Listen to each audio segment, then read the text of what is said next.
Hello everyone, my name is Ndicheni Nambiri and this is my very first YouTube video that I'm going to upload. Yay! Thumbs up to me because I've been postponing this for quite a while. I've been saying to myself, I'm gonna do it, and I kept postponing. I specifically already knew what I wanted to do, but I always wanted to wait for the right moment or the right lifestyle, and it was never getting there. So today I'm coming from my night shift and I just got really excited while knocking off. I was like, you know what, today is the day. I'm going to do it. It's the 30th of December. We're just left with one day until it's 2026. So in 2025, a lot of things have happened, and I'm just looking forward to sharing with everyone what God did for me this year. So this is the perfect time for me to share this. To start with this channel wherein I'll be sharing my Christian lifestyle with everyone. Yes, just a little bit about me. I'm a child of God. I grew up in church. I love God so much. I've had my ups and downs in my Christian life, and I remain in my faith. I remain very strong, and I love God so much. So, if you're wondering what this is going to be about, mostly this is going to be about my Christian life and my family. I have two kids, two beautiful, beautiful kids. I've shared some videos in my shorts with them and stuff. And I'm looking forward to having a nice time in my YouTube channel where some of the time I'll be sharing videos with my kids and my family.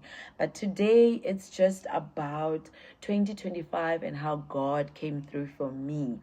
In the beginning of the year, when I grew up in church basically.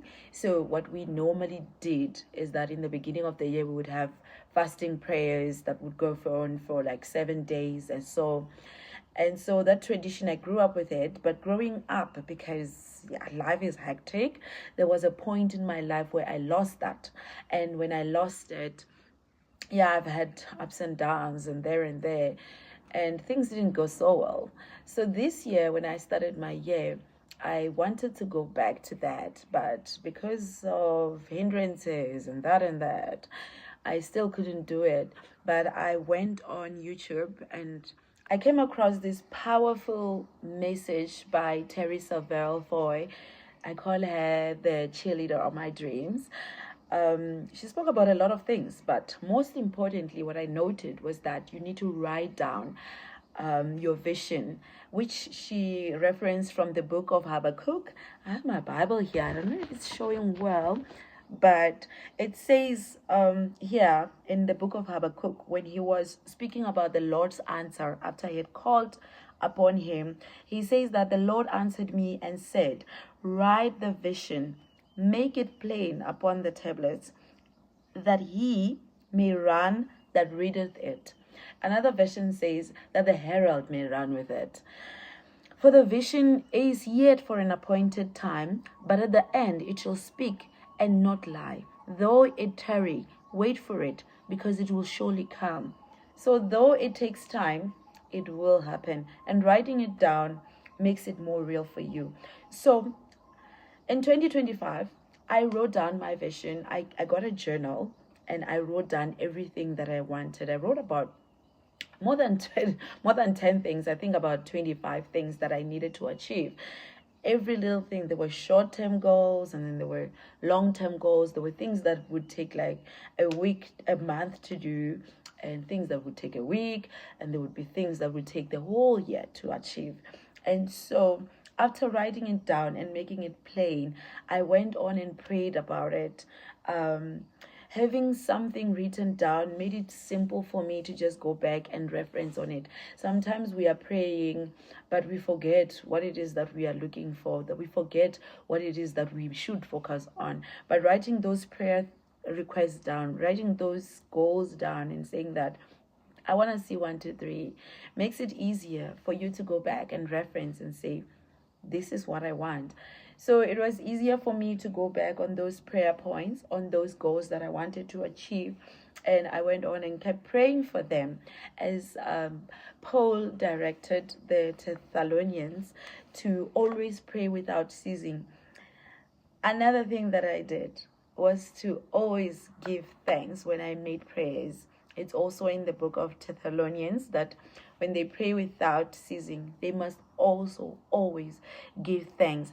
But the scripture that I based my thanksgiving on mostly was the book of Psalm 126. You will love this one. It's a song of the decrees. They say that when the Lord turned again the captivity of Zion, we were like they that dreamed. Our mouths were filled with laughter, and our tongue with singing. Then said they among the heathen, the Lord has done a great thing for them.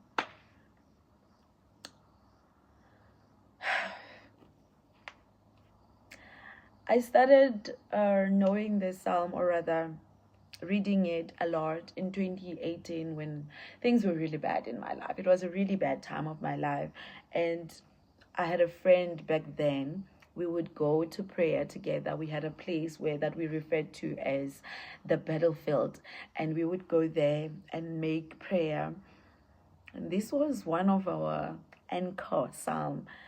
Like, we really would say that we have our faith in God, and we believe that God will return back the captives of Zion, and make reference to our lives about that. And so this year, I went back to this psalm and I just personalized it in a way that I knew that God would restore things in my life. And whatever that had taken so long to achieve, I would be able to achieve it in a very short period of time, because I'm serving a God of miracles, okay? I'm serving a God who is capable. I'm serving a God who is able to do exceedingly abundantly above what I can expect, what human mind can even think of. He even says to Jeremiah, in Jeremiah 33 verse 3, that call upon me, I will answer you. I will show you great and unsearchable things. And so I went back to God and trusted God for more. And in this specific year, I said to God that I need a promotion. I need a job that I will earn this much. That's like, let's just say, right around 2 cents more of my salary. I wanted to earn 2 cents more of my salary. And I can tell you now, from January to December, I didn't get the promotion. I went for interviews, several interviews really, and I didn't get the job. And that's just how life is. Life is not always going to be the way we want it. But I thank God, because even though I didn't get the promotion, I always got my 2 cents. The 2 cents that I said that I needed, in addition to the amount that I already received, I always got it. So I'm here to encourage someone to say that we are going to 2026, me and you both. Let's trust God, hey? Let's trust God for provision of what we need. Let's write down our vision. Let's make it plain. Let's put it down. And let's pray on it.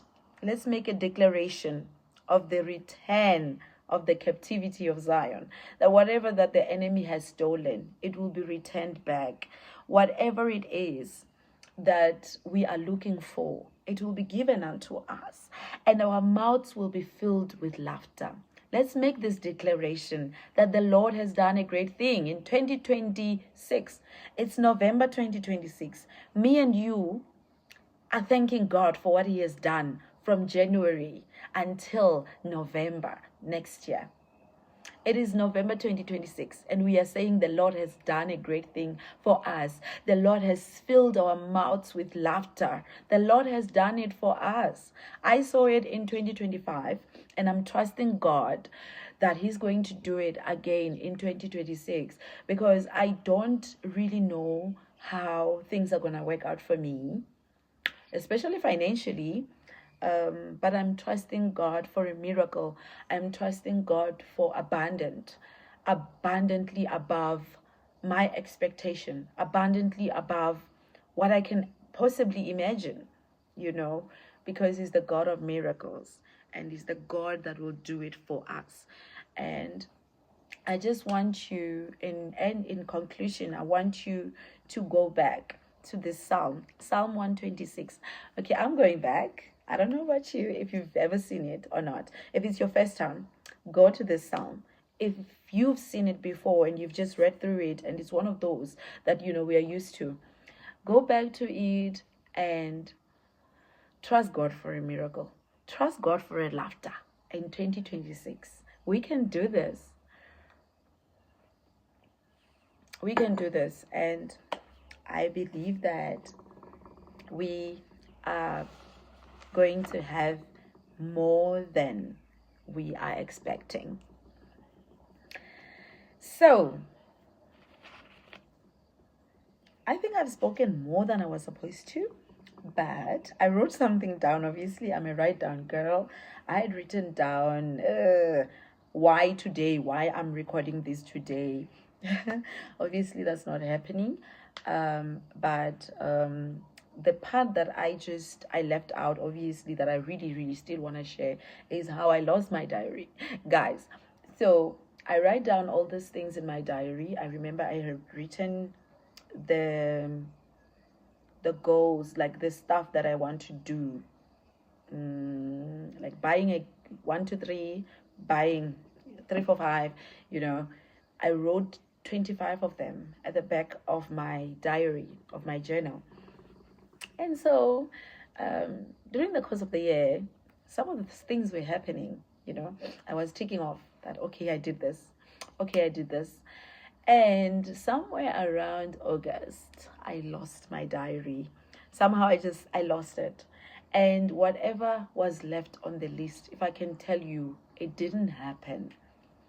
I even had the money for it. In September, we had this stock fair at work, and I said I was going to do number 10. I don't know if it was number 10 or whatever, but I'm just saying number 10 as for reference. I was going to do number 10. Number 10 didn't happen. And it puzzles me that at the loss of my journal, everything stopped. Don't forget that the enemy is wandering around to see who he can devour, what he can devour, what he can steal, what he can kill in your life. The enemy will always be wandering around. So what you can do as a child of God, just keep praying and secure your valuable goods. Make sure that whatever is so valuable to you, you protect it. Because some of the things, we take them light. Like I took it light when I lost my diary. I said, it's just a diary. It's just some few things that I wrote down. I still know them by heart. I can still transfer them elsewhere. It never happened. I never transferred them anywhere. And guess what? They never happened. From October, if not all, from August, I was supposed to do the next financial project in October. It didn't happen. November, it didn't happen. Even today, I'm sitting here talking about how I have faith for 2026 in the stuff that I'm going to write down in January next year. But whatever it is that I planned from October didn't happen because I lost what was valuable. And I still don't know where it is. So let's buy new journals. Let's write down new things. Let's take care of these journals. Let's take care of our dreams. Let's take care of our visions and whatever it is that we want to achieve. Make sure that you protect those things. May God be with you, and I'm hoping for the best in 2026. I'm hoping that we can record more videos on the YouTube channel. I'm hoping the YouTube channel can be a success, and I'm trusting God for bigger and great things. Let's go and write down our visions